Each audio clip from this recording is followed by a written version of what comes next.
నా పేరు షమా బేగం అండి. గవర్నమెంట్ నర్సెస్ అసోసియేషన్ కృష్ణా జిల్లా ప్రెసిడెంట్ని. మేము గత కొన్నేళ్లుగా ఇక్కడ విగ్రహం పెట్టాలని ఇప్పటి నుంచో అనుకున్నాము. పోయిన గవర్నమెంట్లో ఈ ఇక్కడున్న సూపరింటెండెంట్ గారు మాకు సరైన స్థలం ఇవ్వలేదు.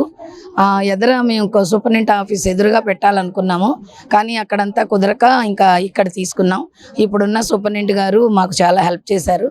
అలాగే ఎంపీ గారు, హాస్పిటల్ డెవలప్మెంట్ కమిటీ కృష్ణారావు గారు, వీళ్ళంతా కూడా పెయింటింగ్లకి వాటికి మా నర్సెసే రిటైర్డ్ నర్సింగ్ సూపరింటెండెంట్ మేడము, ఆవిడ చాలా వరకు 50% అమౌంట్ ఆవిడ, మిగిలిన నర్సింగ్ సూపరింటెండెంట్లు, మిగిలిన మా స్టాఫ్ అందరి సహకారంతో ఆ విగ్రహాన్ని కట్టించి ఈ రోజున ఫ్లారెన్స్ నైటింగేల్ బర్త్డే అండి. ఈరోజు ఆవిడ పుట్టి 1825లో ఆవిడ పుట్టారు.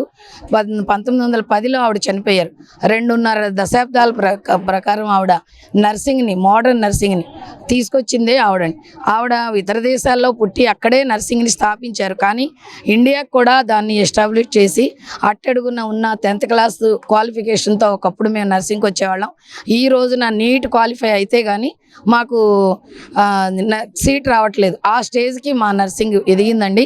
మేము ఇప్పుడు కొత్తగా నర్సింగ్ డైరెక్టరేట్ కావాలని కోరుకుంటున్నాము. ఆల్రెడీ నర్సింగ్ డీడీ, ఏడీ, ఎంఎస్, నర్సింగ్ కౌన్సిల్ వరకు మా పోస్టులు పెరిగినాయి. ఇంకా ఫర్దర్ గవర్నమెంట్ సహకారంతో మేము డైరెక్టరేట్ ఇచ్చేయాలని అనుకుంటున్నాం. అలాగే మా కాంట్రాక్ట్ నర్సెస్, మా వీళ్ళందరూ చాలామందికి చాలా సమస్యలు ఉన్నాయి. ఆల్రెడీ మేము మీడియా ద్వారాగా మా కాంట్రాక్ట్ నర్సెస్కి శాలరీస్ రావట్లేదు, అవన్నీ కూడా ఎంపీ గారి దృష్టికి, జేఏసీ నాయకుల దృష్టికి తీసుకెళ్ళామండి. గవర్నమెంట్ సానుకూలంగా స్పందించి ఇస్తామని చెప్పారు. అలాగే రెగ్యులైజేషన్ గురించి కూడా అడిగాము. అలాగే మా వసతుల గురించి కూడా ఎంపీ గారు ఇప్పటికి 3 సార్లు మా దగ్గర మీటింగ్ పెట్టారు. 3 సార్లు కూడా మాకు మాట ఇచ్చారండి. మాకు యూనిఫామ్ మార్చుకోవడానికి రూమ్స్ అని, తర్వాత ఫెసిలిటీస్ ఏమీ మాకు సరిగా లేవండి.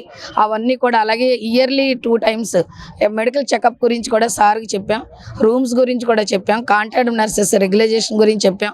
ఇంకా చాలా హెల్త్ చెకప్ గురించి చెప్పాం. ఇవన్నీ కూడా సార్ సానుకూలంగా స్పందించి ఇవన్నీ చేస్తామని మాట ఇచ్చారండి. మీ మీడియా ద్వారాగా ఇంకా ఈ nurses day, international nurses day ఈ రోజున గుంటూరులో హెల్త్ మినిస్టర్ గారి ఆధ్వర్యంలో జరుగుతుందండి. ఇక్కడ అందరం వెళ్ళడానికి హాస్పిటల్ వదిలిపెట్టి కుదరదు కాబట్టి మేము ఇక్కడ ఇవాళ విగ్రహాన్ని మేము పెట్టుకున్నాము. అది మా రిటైర్డ్ నర్సింగ్ సూపరింటెండెంట్ మేడం ఇది వల్ల